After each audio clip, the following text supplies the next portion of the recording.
Selamun aleyküm. Bugün deyəndə bir neçə gündür bir video qabağıma çıxır. New Yorkda Times Square-də təravih namazı qılınır müsəlmanlar. Amerika Birləşmiş Ştatları bilirik, qurulandan ən çox ziyan zərbə müsəlmanlara verib, müsəlman ölkələrini bombalayıb, işğal edib və s. müxtəlif şüarlar altında. Amerikada hal-hazırda hakimiyyətdə biri kimi Trump'dır, siyonistdir, İsrail pərəstdir. İndikilər də Yahudi sevərlərdirlər. Hərəsi Bibliyadan, Evangeliyadan, Tövratdan statlar gətirirlər ki, İsraili qorumaq bizim borcumuzdur. Qoruyacağıq da mesajlar verirlər ki, müsəlmanlara qarşı savaşacağıq və onlara qalib gələcəyik və s.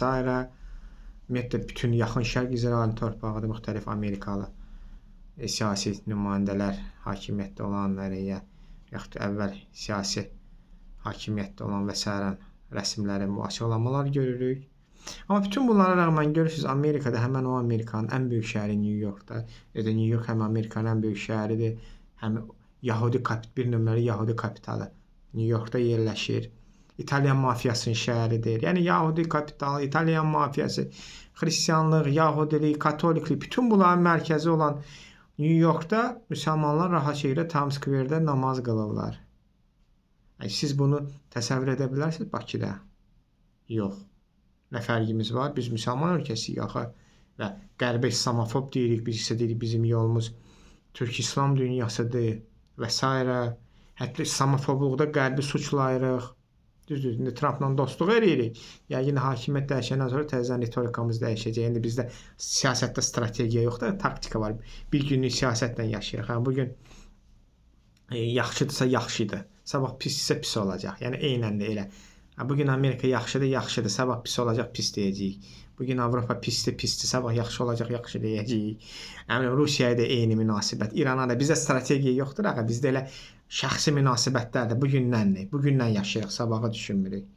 Amma Amerika kimi dövlətlərdə elə deyil və əlavə də niyə Amerika kimi dövlətdə rahat şəkildə müsəlman orada başqa din mənsubu namazını qılar, təravih namazı. Çünki Amerika özünə inamı olan ölkələrdə, özünə güvən olan ölkələrdə, ideoloji olan ölkələrdə, hakimiyyətlərdə bu cür problemlər yoxdur. Harda o cür problemlər var? Özünə güvən olmayan ölkələrdə, ideoloji olmayan ölkələrdə, hakimiyyətdə bax o problem var.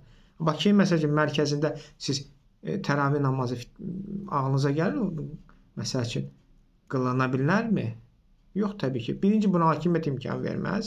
İkinci də xalq özü narahatçılıq etiraz edir. Adi cümə namazlarında görmürsünüz danışırlar. Məhəlləmizdə maşın saxlamayın, tıxac yaradırsınız. Avtobusda cəmaət, cümə günləri belədir, bu həmişə tıxac yaranır. Hər həftədə bir dəfədir. Hamı danışır.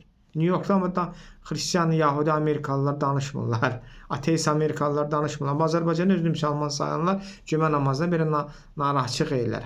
Hakimiyyət öz yerində, xalq da öz yerində. Çünki niyə? Çünki hər hakimiyyət də xalqına oxşayır, xalq da hakimiyyətinə oxşayır. Bilirsiniz, cəmiyyətlər hakimiyyətlərindən uyğundur. Amerikadakı hakimiyyət özünə inanmış bir hakimiyyət var. Ona görə onun üçün cəmiyyəti də, xalqı üçün də problem yoxdur. Qoy müsəlman təravih namazını qılsın da Times Square-də. Nə var ki burada? Amma məsəl üçün Azərbaycan hakimiyyəti öz inamı yoxdur. Cəmiyyəti də eyni özünə oxşadır. Orada da eynidir. Nədir? Yox, bu problemlər yaradır. Müxtəlif buna başlayırlar. Donlar geyindirmək. Baxın, bu da fərq. Özünə inamlı olan hakimiyyətdən, dövlətdən, cəmiyyətdən və özünə inamı olmayan hakimiyyətdən, dövlətdən, cəmiyyətdən, özünə inamı olan hakimiyyətlərdə, dövlətlərdə, cəmiyyətlərdə başqa dinin nümayəndəsi rahat şəkildə mərkəzdə təravih namazını qılar. Heç bir problem yoxdur. Amma özünə inamı olmayan, amma özünü müsəlman sayan ölkələrdə isə Azərbaycan tipli sən şəhərin mərkəzində nə namaz, nə danışırsan sən? Hələ cümə namazını belə qılırsan, çox sağ olduğuna oturduğun yerdə. Yəni, bax, budur fərqlər. Mən bu fərqləri göstərirdim ki, nə vaxta qədər da Azərbaycanda da özünə inamı olmayacaq dövlət olaraq, cəmiyyət olaraq. Niyə? Çünki ideologiyamız olmayacaqsa, ideologiyamız olmayana qədər, bax, bizdə də belə bir qorxu olacaq, inamsızlıq olacaq və ilk öncə də müsəlmanlara qarşı, İslam dininə qarşı. Amma bunu da onu deyim, çox naxaq. Çünki elə bu ölkənin ən sadiq vətəndaşları müsəlmanlardır. Müsəlmanlardan qorxmaq lazım deyil. Çünki bu respublika özü də Azərbaycan Respublikası. Azərbaycan Cümhuriyyətinin biz özümüzə varisi adlandırırıq da. Azərbaycan Cümhuriyyəti də kimin köməyi ilə quruldu? Kimlər qurdu? Bəli, Tiflisdə bizim aydınlar oturdular, Azərbaycan Cümhuriyyətini elan etdilər. O da necə artıq Zakafkaziya Seymi dağıldı, Gürcülər çıxdı, Ermənilər çıxdı. Artıq Azərbaycan orada tək qalmışdı. Ondan sonra axır nəhayət ki, bizimkilər də müstəqilliyini elan elədilər. Amma Tiflisdə oturmuşlar, Bakıya gələ bilmirlər. Bakı işğal altındaydı. Ən yaxşı halda Gəncə. Gəncədə də yarısı bizim əlimizdədir, yarısı ermənilərdə. Və bu vəziyyətdə idik. Azərbaycan o vaxt erməni-rus işğalının altındaydı. Və o vaxt həmən o Cümhuriyyətin kağızdan həyata keçməsinə, reallıq keçməsinə kim kömək oldu? Osmanlı xilafəti, İslam xilafəti, İslam dövləti olan Osmanlı xilafəti.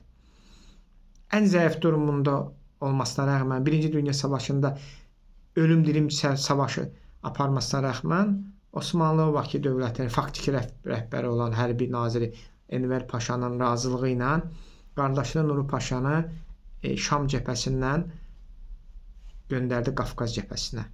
Və Osmanlı əsgərləri Allah Allah deyə Allah şüarları altında Azərbaycan azad edildi və Cümhuriyyət quruldu. Yəni sekulyar respublikanın qurulmasını töhfə İslam xilafət dövləti verdi. Onun töhfəsinə, onun yardımı əsasında, sayəsində quruldu. Yəni burada da Azərbaycan Sekulyar Respublikası da Allah şüarları altında müsəlmanların apardığı savaşın nəticəsində quruldu. Yəni Osmanlı İslam ordusunun döyüşçülərinin savaşı nəticəsində zəfərin nəticəsində. Yəni deməyim odur ki, müsəlmanlardan qorxmayın. Eynən 2-ci Qarabağ müharibəsində də Azərbaycanın yanında kim durdu? Siyasi İslam olan Türkiyə iqtidarı, siyasi İslam lideri olan Erdoğan. Onun dəstəyi nəticəsində, onun siyasi dəstəyi, hərbi dəstəyi nəticəsində Azərbaycan arxasında Türkiyəni alaraq Allahın izni ilə torpaqlarını azad elədi. Yenə də müsəlman, İslam iştirakı oldu. Yəni ona görə demək istəyirəm ki, həm Azərbaycan hakimiyyətindən, həm də anti-İslam bir fikrində olan Azərbaycan cəmiyyətindən də müsəlmanlardan qorxmayın. Nə müsəlmanın saqqalından qorxmayın, nə müsəlmanın hicabından qorxmayın, nə müsəlmanın Quranından qorxmayın, nə müsəlmanın azanından qorxmayın, nə Ramazanından qorxmayın, nə təravihin namazından qorxmayın. Bu qədər.